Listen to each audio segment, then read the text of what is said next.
All right, so let's get started. Take two. Well, welcome to the Align SeparSec webinar. I'll be your host, Bradley Stein. As you notice, it is not Rob Carson. He is unfortunately working with some customers on site, and so you're going to get to spend time with me.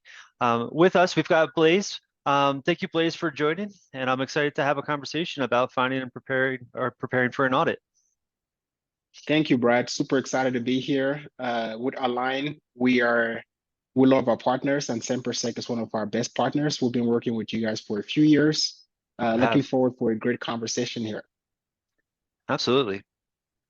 So let me get a quick intro. So I am Bradley Stein. I run service delivery. So I've been doing implementation and preparing customers for probably 10 years now. And so across the a gamut of different frameworks. But yeah, we're gonna get into you, Blaze, a little bit about your background. I know you've been doing this for a long time, and we're excited to have you. So we're going to go through a couple different topics today, and one of the topics is going to be, what to look for with an audit firm. How do you pick one? Some of the key things. What makes a one better than another? How to prepare for an audit. I know we both have gotten experiences and seen what works and what doesn't there, so there should be a good conversation. How to handle an auditor, right? So coming from an auditor, right, coming from somebody that's been audited, we'll have a good conversation and the different perspectives there. And then what do you do if you disagree? So, because that never happens. So Blaze, tell us about yourself. Absolutely, absolutely. Hello, everyone. Again, my name is Blaze Wabble. I work for Align, and Align is a cybersecurity compliance assessor firm. So what that means is we leverage technology to provide quality and efficient audits for our clients. We do not do any implementation or remediation. We focus on the actual audit assessment and certification space. And we do things like SOC 1, SOC 2, ISO 27000, and the ISO series. We do PCI DSS, pen testing, FedRAMP, FISMA, NIST. You get the idea, right? If there's an acronym behind it and it relates to security or privacy, we most likely do it. Been with Align for about 11 years, coming up on 11 years here in June. Prior to that, I worked for KPMG doing SOX 404 testing. And my current role at Align is to support our sales team from a healthcare and financial service knowledge expertise, and also thought leadership as well. So super excited to be here and help our audience on how to find the right auditor and partner with them as well. Awesome. Well, like I said, we're excited to have you. I know that you've been a great partner with SemperSec, and we've been working together for a long time. And so, like I said, you've got two people that have been in the trenches for a while. So let's get started. So, what are those things that customers or potential customers should look for when selecting an audit firm? Great question, Brad. I think it's important for customers to do their due diligence. I always tell clients, you are not in the business of compliance or in the business of doing audits. Audits or compliance is just a consequence of you doing business, right? Maybe to gain a competitive advantage, maybe to ensure that you're keeping your customers' data secure. So to go to an RFP, they ask you to do an audit so you don't have to answer a bunch of vendor questionnaires all the time. And you have your day-to-day business to run, your operations, build the latest and greatest gadget or service that you guys provide out there. And then compliance comes on the back door and say, you have to do this, right? Whether it's a stakeholder or regulator that asks you to do a SOC 1 or SOC 2 or an ISO and so on and so forth. Typically, you want to do your due diligence, or effectively, you want to do your due diligence, starting with ensuring that you're working with or picking a reputational partner is really, really important. Ensuring that the partner has the proper qualifications, right? They have the proper certifications. They understand your environment. They have the experience doing what you're looking to achieve. They have the industry expertise. So for example, if you're in healthcare, they should understand healthcare, right? So that they are familiar with the HIPAA law, with the regulations from the Human and Health Services, and so on and so forth. If your product is built in the cloud, they should have experience or certifications working in the cloud, right? So essentially, you want to make sure that you have the reputation, the experience, the qualifications, industry expertise.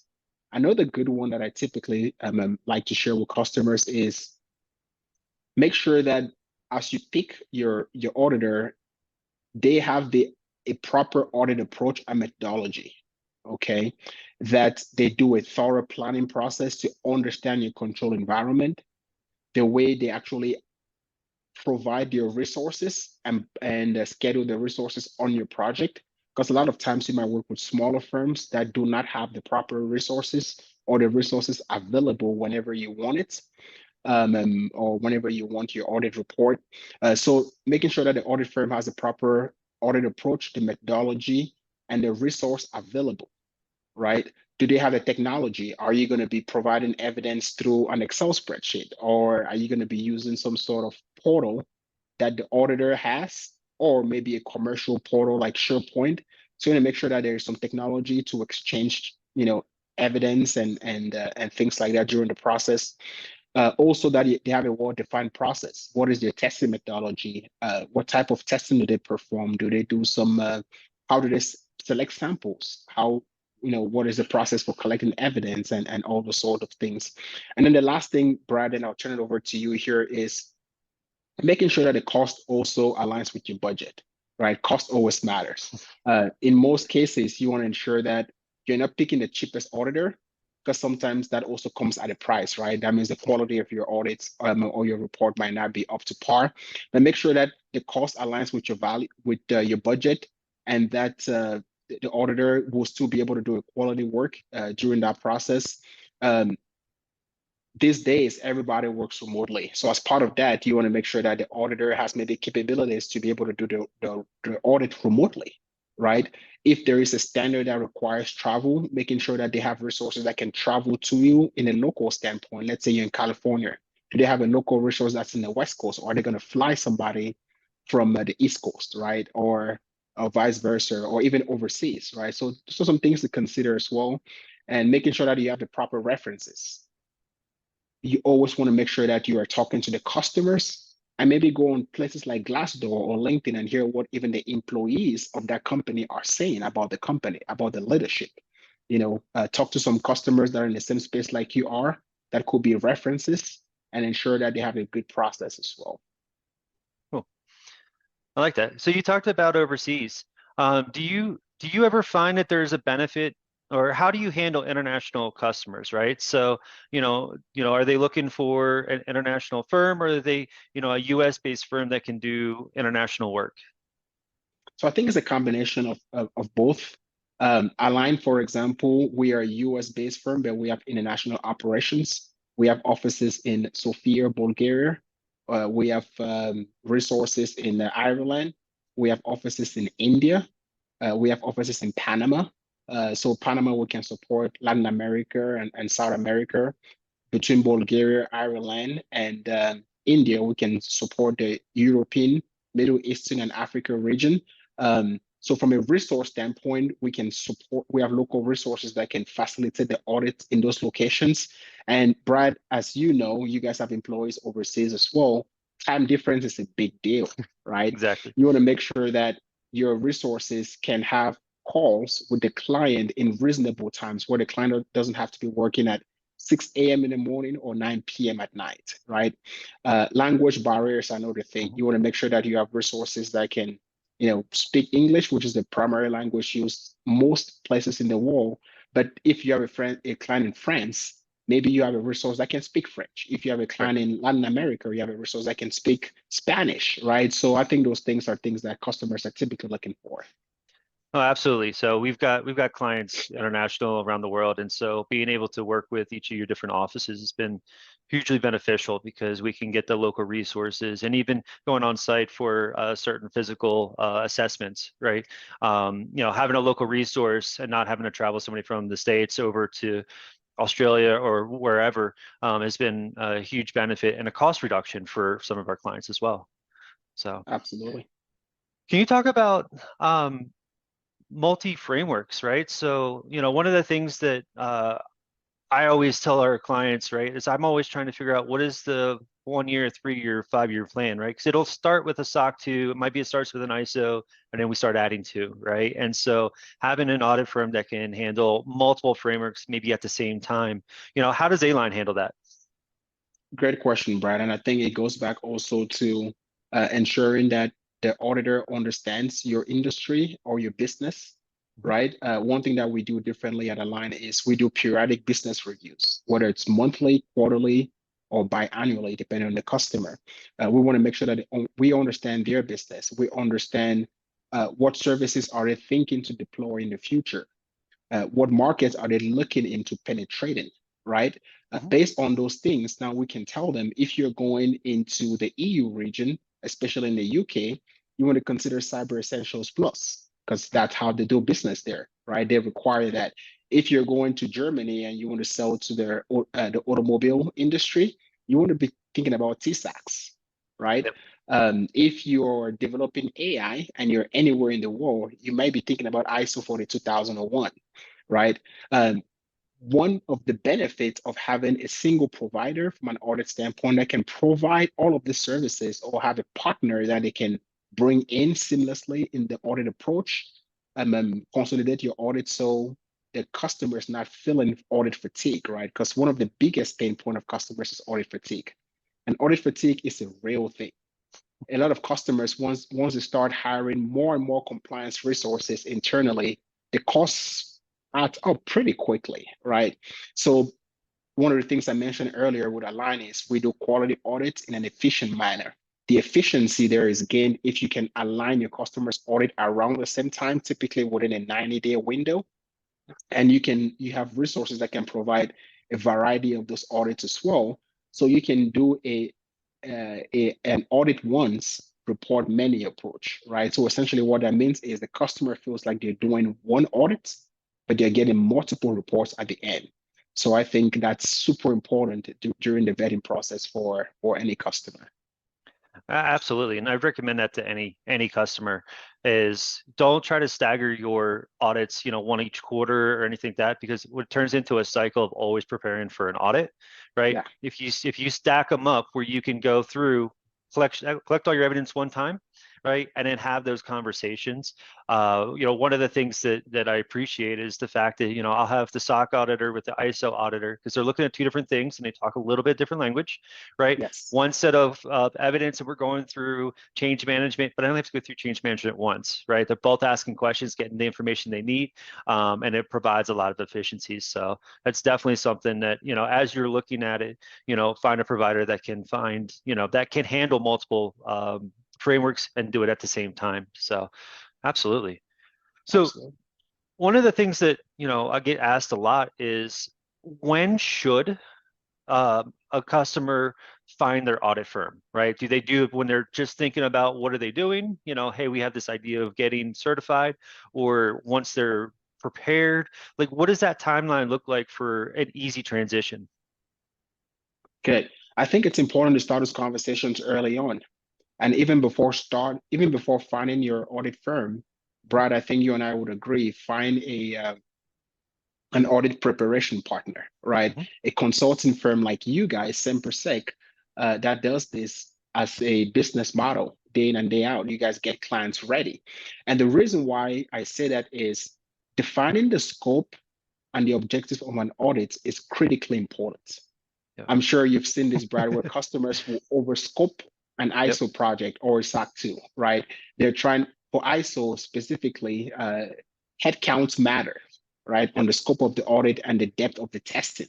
And in most cases, the cost as well, right? So if you're a company, you're trying to do an ISO 27001 because you're required to, or you want to get a competitive advantage in your business, but you're trying to bring in all your 100 employees or all your 500 employees in scope. Do you really need to do that for your very first audit, right? So I think understanding the scope is very important. In most cases, as I said earlier, companies are not in the business of compliance. So hiring a partner like Sempersec early on to ensure that Sempersec can provide that guidance, on scoping properly, scoping small, especially for your first audit, setting some objectives and timelines of when you want to get audited, build a master audit plan, if you will, internally with a partner like you guys, and then start having conversations with the auditor. You know, start going through the vetting process to try to bring in an auditor early on, even if you're still a year out before your audits, making sure that you guys are aligned, right? That the request list that the auditor will be looking at and the controls they'll be testing aligns with what, you know, SemperSec is getting them ready on, and also aligns with their controls internally. And finally, I'll make one more comment on this is it's also important for companies to communicate internally.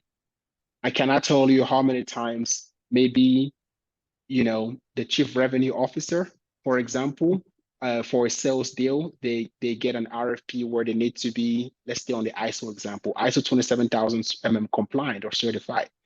And then they reach out to the compliance manager or the head of IT or network engineer and say, hey, go work on this, right? You have 9 months or we have 18 months, whatever the case might be.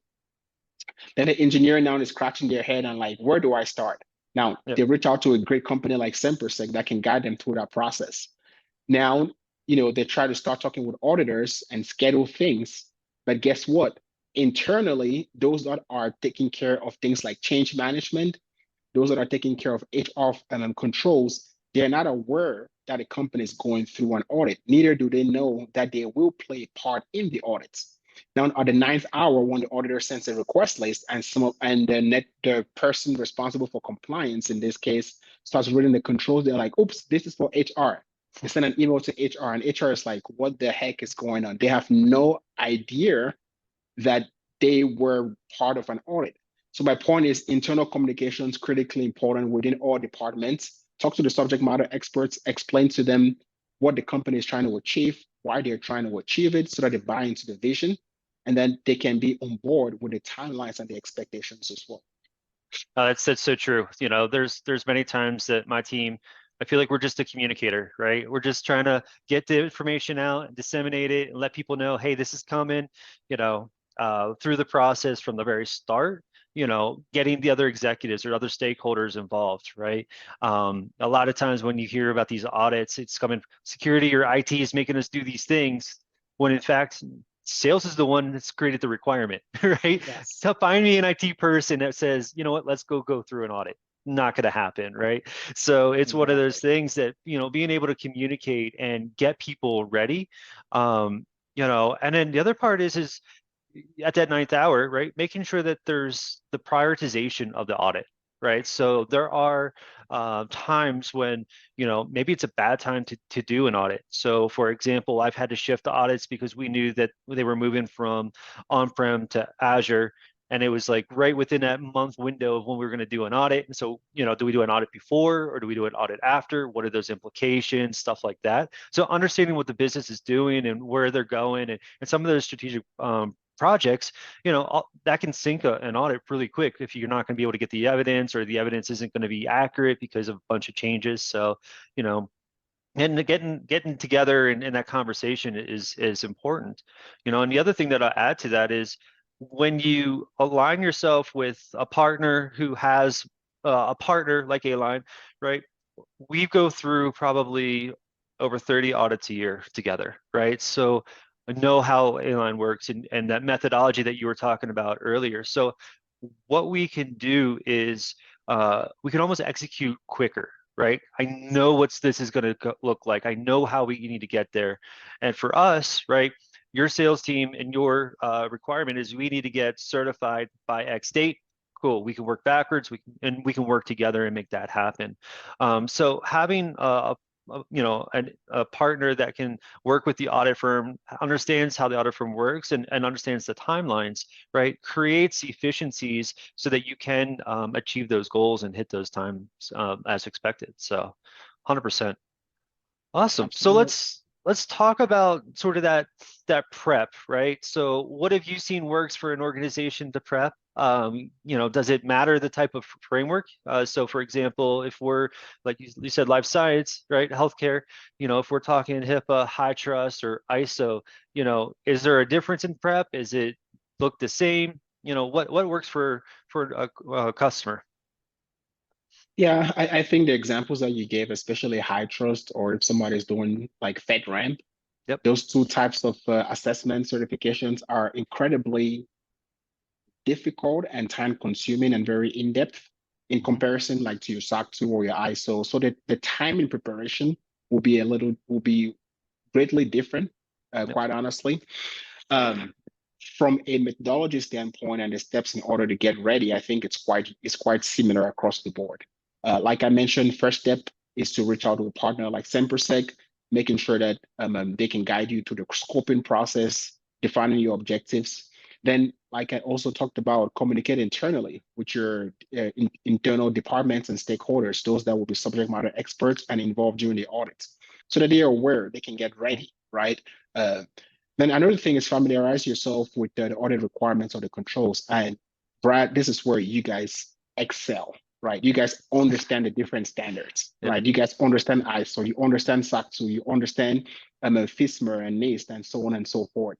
So you guys are basically able to do a plug-in approach, Yep. essentially, and a rinse and repeat, where you tell the client, that's exactly what you will need. If you do this, we've done this 100 times, you guys will have the same result like all the other customers. You will pass the audit.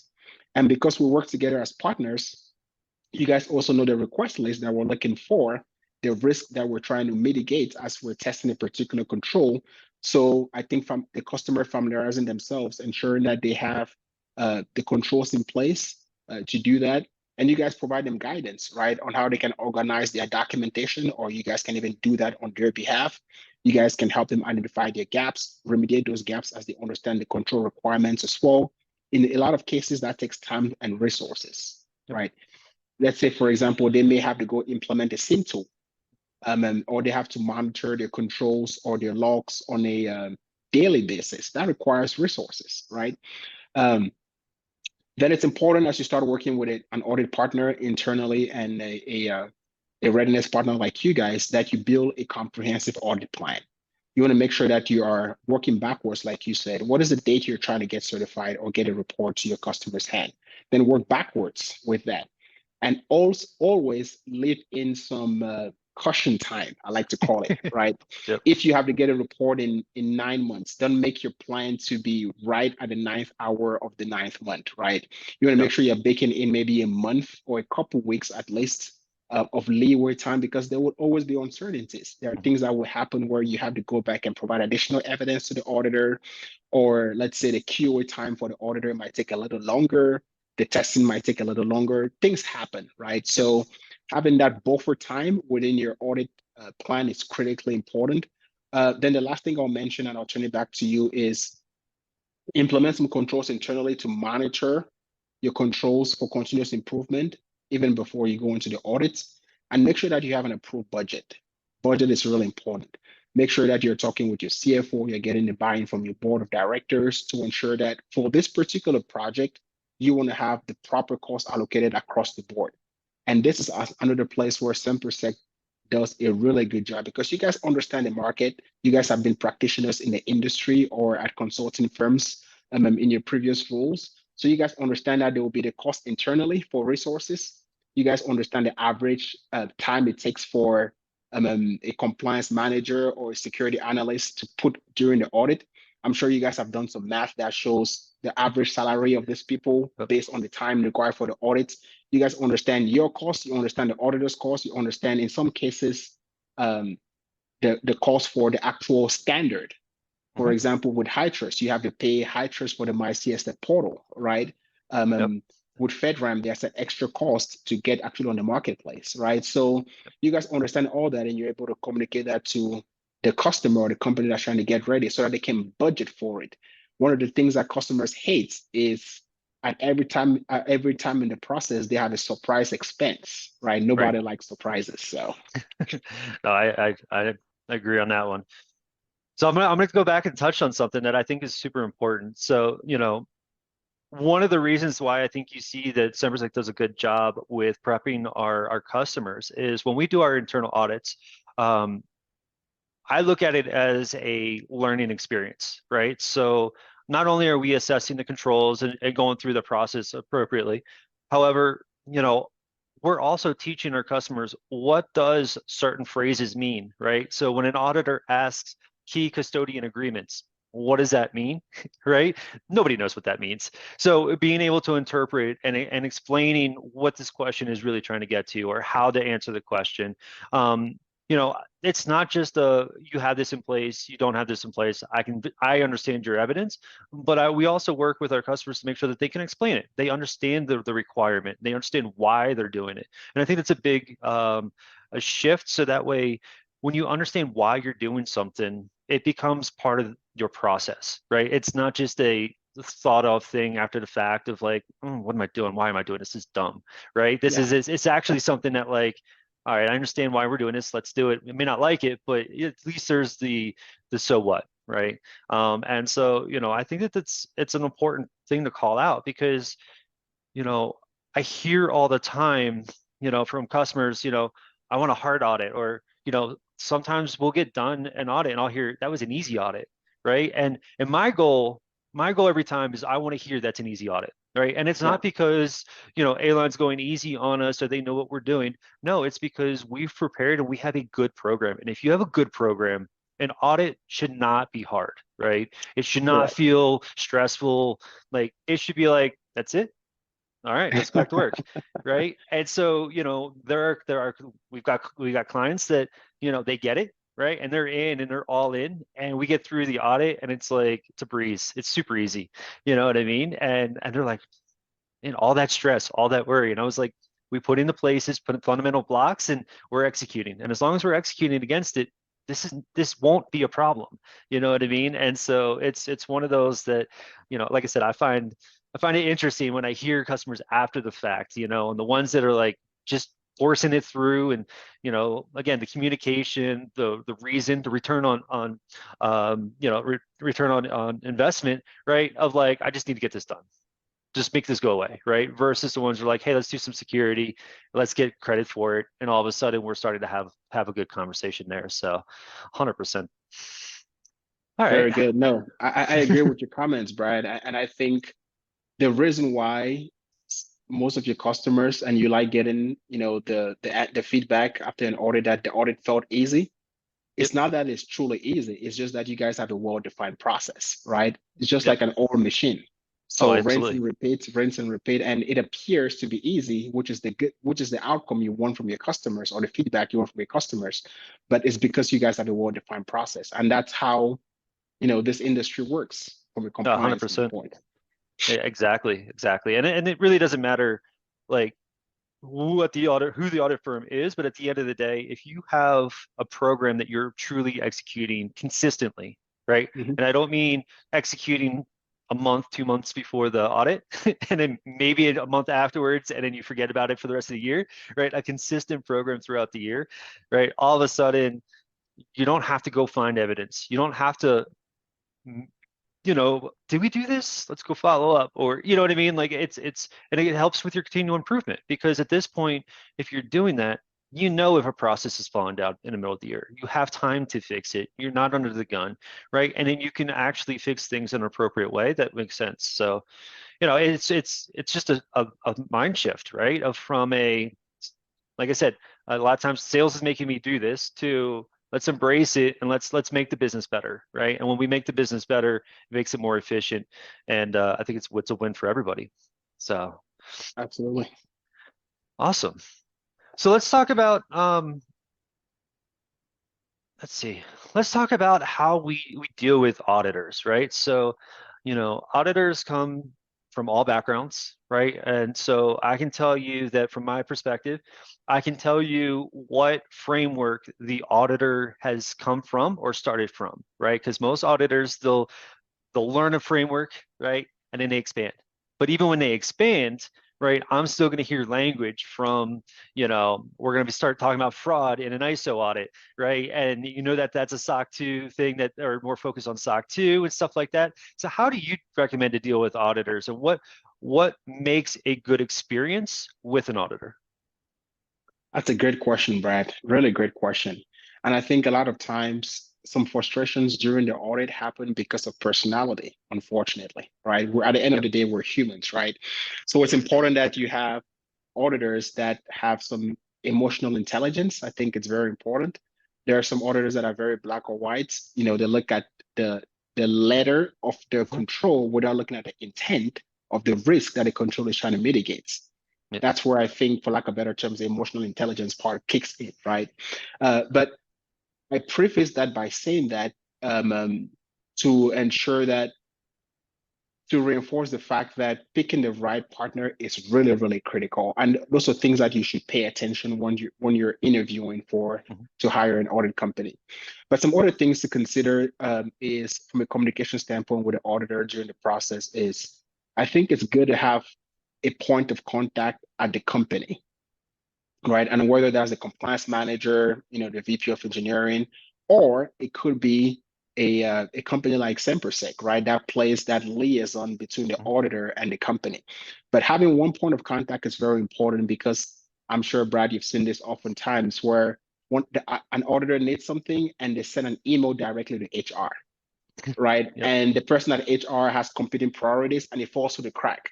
Now, once we're putting our heads together and finding out what happened and why are things delayed, then the auditor said, I sent out an email to XYZ person and nothing ever happened. Now we couldn't move on our process because we're waiting on you guys.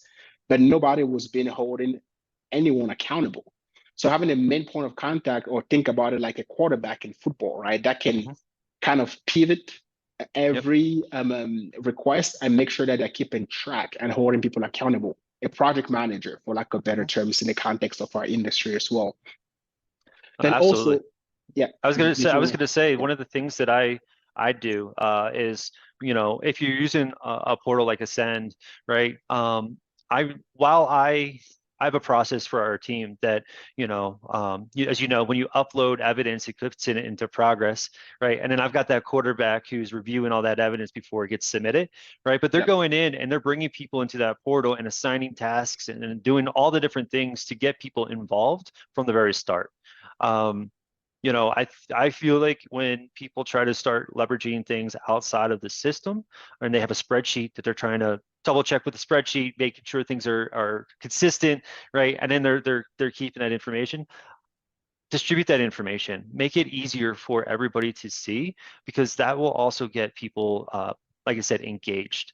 I had a customer where that was a challenge, right? And so we just went ahead and, for everybody in all the different teams and the engineering, product, and stuff like that, just assign their tasks right within Send. And that worked out really well, because then there was a process that, like I said, we put in place that we review. Sometimes I'd be kicking it back before the auditor got to see it, just so that was like, missed something here. Let's talk about this. You know what I mean?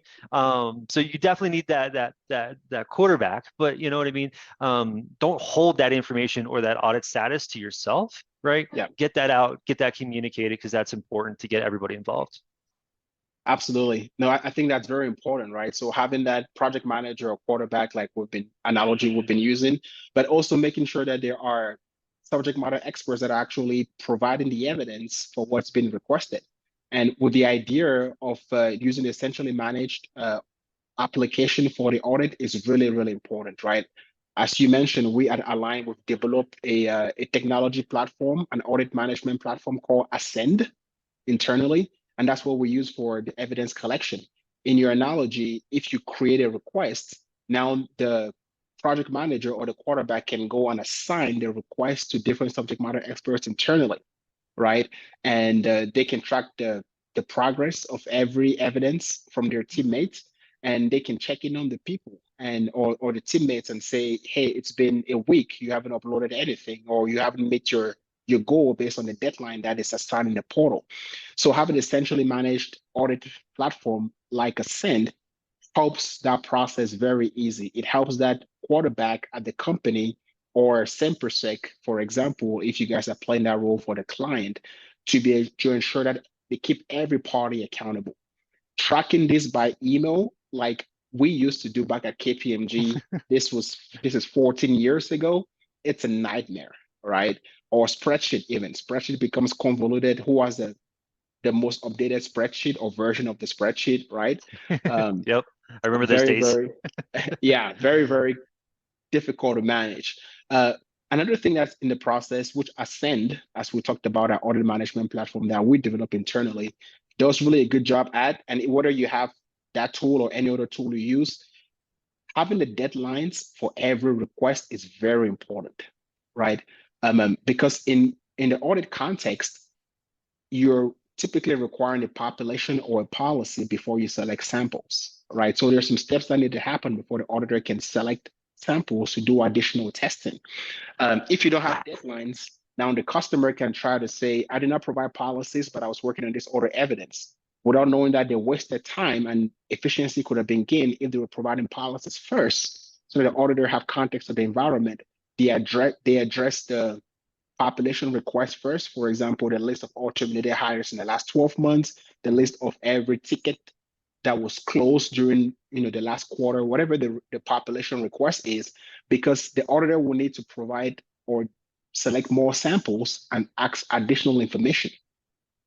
So with Ascend, the way we do that is we assign deadlines by priority of the order of the audit to every request, so that people are reminded on those deadlines, and also communicate internally and with the audit team. Communication with the audit team and internally on any additional requests and or any delays in the process is very, very important. Finally, the last point I will say is areas of concerns, or in some cases, exceptions. Very, very important. One of the feedbacks that we typically get from clients that come from a different audit firm to us is, we did not know we had an exception to the last minute, right? So the auditor said they were working on the report. Now they tell us we have an exception. In some cases, they could have just been resolved by additional information or explaining the environment, right? Because the environment could have been set up differently. Let's say if you use Kubernetes and you spin up new VMs by the second, you're asking for a list of servers. A server from yesterday may not be on the list today, right? Because the environment is just set up differently. If you're using a Linux environment, it's different than some other environment. So I think being able to address those areas of concerns or exceptions with the auditor on a daily basis, right? And then provide a comprehensive status update on a weekly basis. In some cases, escalate any areas of concerns to the executive sponsor of the company, right? So that they are aware of what's going on, not just to the point of contact, but the executive sponsor. You want everybody to be aware of things like areas of concerns or exceptions, and address those on a daily basis as they come up.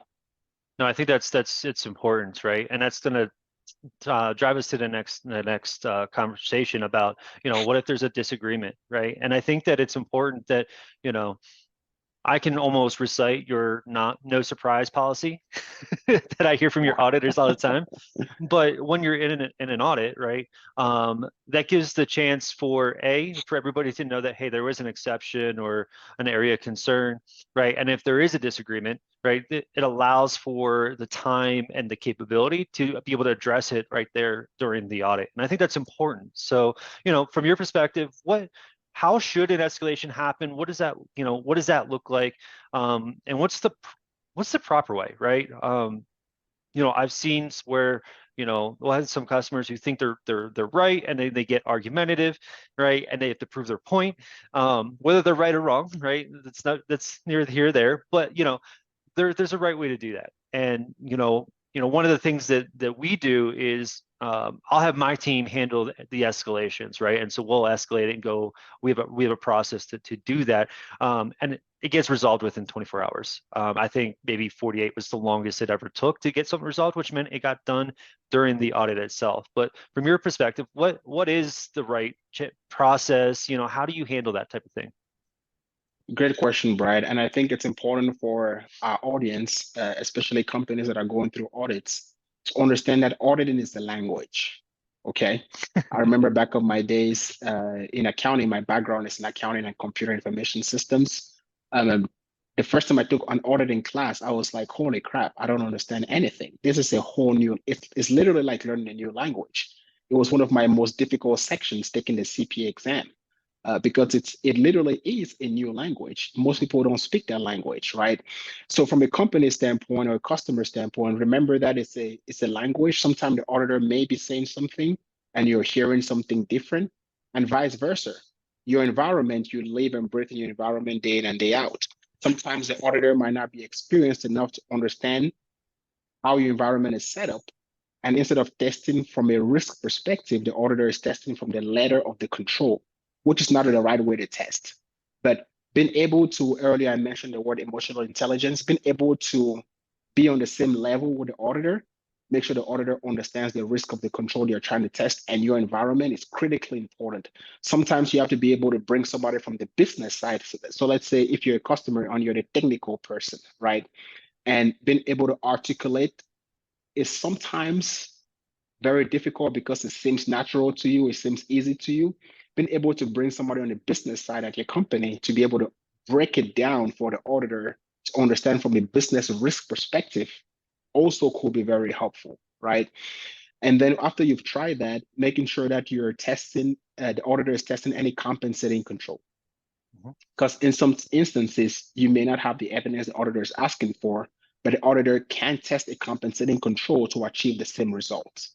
So it's very, very important. Every single standard out there accepts the idea of compensating control so far as you can document your reasoning on how you perform that testing and why you did the testing the way you did, right? Even for things like high trust, they accept compensating controls now. Then stick mediation, right? If after trying that and things don't work out well, seek mediation with a third party.